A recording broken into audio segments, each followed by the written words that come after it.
Si Mr. Jose Dasalia, gusto niya makausap yung misis niya. Ma'am Teresa Dasalia, magandang hapon po. Hello sir, good afternoon din po. Andito po si Mr. Opo. Sir, usap kayo ni Ma'am Teresa. Hello, Teresa. Anong problema? Bakit ganon na umuwi ka? Mayroon ka na palang kasama dyan? Paano mo naman alam na may kasama ako dito?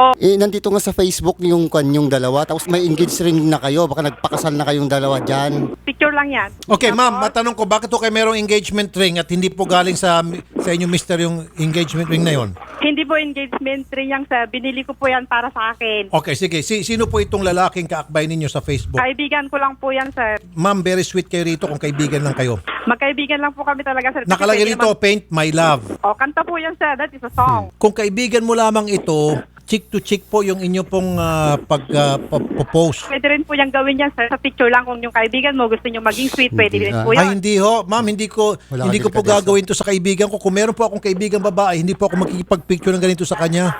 Hindi po, friend ko lang po talaga siya. So ano itong mga singsing? Papakitaan kayo ng singsing. Yung singsing ko po yan na sarili ko sir. Sir Jose, naniniwala ka ba? Ayaw ko maniwala kasi ang dami niyang ginawa sa akin noon pa na ganyan panluloko na. Ilang beses na dyan maginawa sa'yo ito? Pangatlo na ho, 2007. Oh. Yung cellphone, may na-discover akong Jojo Domingo sing I miss you, I love you. Tapos ngayon lang nung natuto kong mag-Facebook, yung na naman, yung I love Happy 9th Mansari, Han, Teresa Nava Dasalia. Okay, si Jojo, iba pa yon. Iba Iba pa pa itong happy 9th anniversary. Opo, tapos iba pa yan ngayon na sinend sa akin. So pangatlo na ito. Opo, sobrang pinapatay ako niyan. O, anong gagawin mo kung pinapatay ka niya pala? Ayaw ko na rin ho sa kanya. So pumunta ka rito para... para walain na rin ho kasi ginagawa niya Okay, na ako so sabihin mo na sa kanya na ayaw mo na sa kanya. Sige, Ayaw ko na sa'yo kasi isa kang taksil na babae. Nako, mas lalong ayaw ko na sa'yo. Nag-usap na tayo noon pa. Hindi ko na talaga kaya. Lahat ng mga ginagawa mo sa akin, wala kang respeto sa asawa mo. Ma'am, para sa akin, ikaw po ang walang respeto kay Mister. Yun. Kung kayo po ay matino na asawa, hindi ko kayo magpapapicture sa inyong kaibigan, yung inyo pong pisngi, nagdidikita na sa isa't isa, wala ko kayong respeto kay Mister kung ako pong tatanungin nyo. Kung wala akong respeto sa kanya, sir, dahil sa kanya, wala din siyang respeto sa akin. So, both na kaming walang respeto kung yun yung gusto niyang mayari, kung yun yung gusto niyang palabasin. Okay, sir. Nung dalaga siya, hindi niya pinagtapat sa akin na akong nakauna sa kanya. Mayroong iba. So bakit sinabi niya sa'yo, virgin siya nung pinakasalan ka niya? Sir, sabi ko sa kanya, nung nagamit ko na siya, bakit di ka na virgin? Pero despite of it, pinakasalan ko siya, minahal ko siya. Tapos sumunod, madidiscover mo yung mga ganitong ginagawa niya, kaya history repeats itself, kaya hindi na siya dapat pagkatiwalaan. Ayaw ko na rin sa kanya. Hindi siya mahiya sa sarili niya. Ayaw ko na po, ayaw ko na. So, Miss Teresa, Sir, wala na raw po kayo ngayon. wala na po. Matagal ko na sinasabi. 1 year ago na po sinabi ko sa kanya, magkanya-kanya na po kami. May anak ba Ilang kayo? po ngayon. Mayroon po, Ilan mayroon. ang anak niyo? Dalawa po. Ilang taon? 13 tsaka 18 po.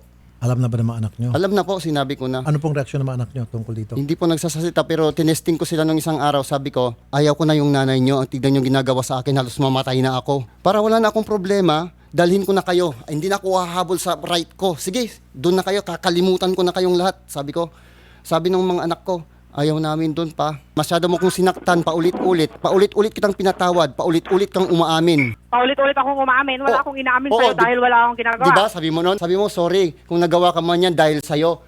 12 years ka dyan, nagkikita lang tayo, 15 days, tapos wala na. Buti ka nga dyan, every Sunday nagkikita kayo ng lalaki mo. Yan, yung ka-Facebook mo na yan. Ako, nagdurusa, naghihintay dito. Kasi ingit ma'am, ano, itong isang picture dito, ikaw lang ang aking ibigin magpakailanman. Yan, Aquarius 143. So ma'am, kaibigan pa rin kayo nito? Yung mga salita po dyan, mga kanta lang po yan dyan. Okay, wala salita po lang. akong aaminin. Tapos yung picture niyo po ma'am, na kayo po yung nagyayakapan at chick to chick. Kaibigan lamang po yan. Opo, lahat po yan. Mayroon lang akong gusto sabihin, sir, Sige. paano po yung kasal? Gusto po kong magkaroon kami ng formality. Ang tawag po niyan, annulment. Gusto ko po magkaroon ng peace of mind, sir, kasi matagal ko na talagang gustong kumawala sa kanya. Para naman pwede nyo nang gawin ang gusto nyo. Pwede Oo. na kayong sumama sa inyong Apo. mga kaibigan. Mas maganda po yun para wala na pong stress. Okay. Yung mga post po niya sa Facebook, ang papastos, ang lalaswa, okay na lang po yun. Tanggapin ko na, basta makawala na lang po ako sa kanya. Ano ba mga post sa Facebook? Walang yaka, gago, manyak na babae, ganun-ganun po. Hindi po ako yung naka-virgin sa'yo. Binanggit pa niya po yung mga lalaki doon. Ilang lalaki pong binanggit niyo ron? Isa yung lalaki, hindi daw siya ang naka-virgin sa akin. Gago ka, mamatay ka na sana. Yung mga ganun po, pinatay mo yung ganito. Sino po si Jojo ma'am? Si Jojo po yan po yung pinsan namin po na. Ano na matagal na po yan, kaibigan ko nung high school. Okay, pinsan mo, sinasabihan ka ng I love you, I miss you ng pinsan mong lalaki? Matagal matagal na po yun, sir. Textmate lang po yun. Sige, ka-text mo mong pinsan mo, sasabihan ka ng pinsan mo lalaki, I love you, I miss you. Ganun ho ba kayo mag-text ng iyong pinsan? Hindi po, sir. Tapos may reply siya, I miss you, I love you. Yun sir, yung reply niya yan sa lalaki. Send to Jojo. Na pinsan niya raw. Oo, napinsan niya raw. It's crazy. O, alam mo naman pala eh. Oo, kaya nga, nagsisisi na nga ho ako eh. 3 araw hindi ako natutulog at kumakain. Halos itong stress ng emotional and mental. Pag uwi ko ngayon, makakatulog na ako, makakakain na ako, magpapaganda ko ng katawan. Hindi ka kawalan. Yun. Papalit kita sa 10. Kahit pinagpalit mo ako sa 5. Pinipilit kong naging nag-isa. Tinitiis ko para sa mga anak natin. Kasi iniasahan kong mayroong babalik na ina. Anong ginawa mo? Gumawa ako ng bahay natin, mag-isa ko, karpintero, lahat. Mag-isa ko nagsisimento. Tapos ganyan isusukli mo sa akin ngayon? Nung kan pa lang yung anak natin, 10 days pa lang, ako nang nagpapasuso ng maternity leave mo, tapos 5 years old yung anak natin, gumawa ako ng treehouse, nandun kami. Sabi mo, akong mag-resign ng trabaho, ako ang mag-aalaga ng anak, tinupad ko para maka-abroad ka. Hindi kita nakikita dyan sa Hong Kong. Kalaswan na ginagawa mo. May mga pruweba.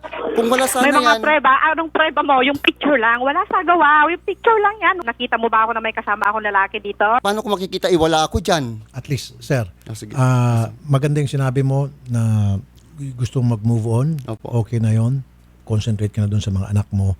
At least, ang importante rito, malaking bagay yun na yung mga anak mo mas naniniwala sa'yo kaysa sa kanya. So may closure na ito. Opo. Mag-file na siya raw ng annulment, magpirma mo yung annulment, tapos. Tapos pabalik ako sa dati kong trabaho sa Manor Hotel. Yung trabaho ko po na pinagpalit ko dahil sa sakripisyo sa pamilya. Very good.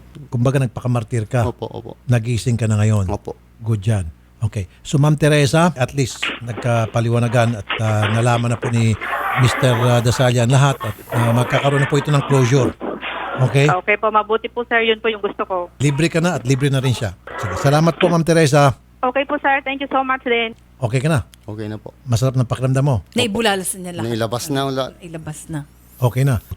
Huwag niyo pong sayangin ang buhay niyo dahil lamang po kay Ma'am Teresa. Buti nga po, matibay yung loob ko kasi sabi ko, kung magpapakamatay ako, hindi ko tutularan si Judas. Kakayanin ko to. Kaya pagka sa umaga, hindi ako nakatulog, inayakap ko na lang itong bunso ko. Anak, ang sakit, sabi ko. Parang hindi ko kaya. Pero, kakayanin ko para sa inyo. Yan ang gusto ko marinig. Mabuhay ka, sir. Salamat. Good luck.